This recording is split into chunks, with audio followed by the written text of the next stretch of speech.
Anong gusto mo? Oh, wala. Ayaw mo ng mga gano'n. Ayoko. Oh. Okay lang ako. Sanay ako. Mawawala ko lang yan. Sayang. Ano lang gusto mo? Maging happy Maging happy.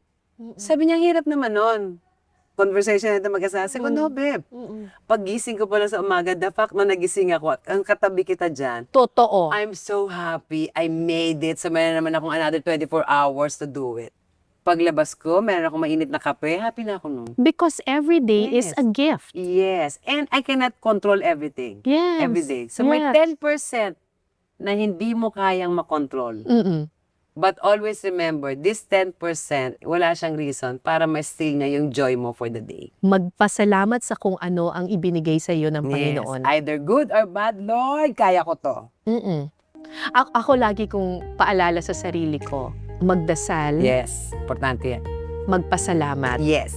at magmalasakit sa kapwa. At maging masaya. Pag pinagsunod-sunod mo yun, magiging masaya ka. True. At magiging maganda ka. Pati ang skin mo mag-radiate.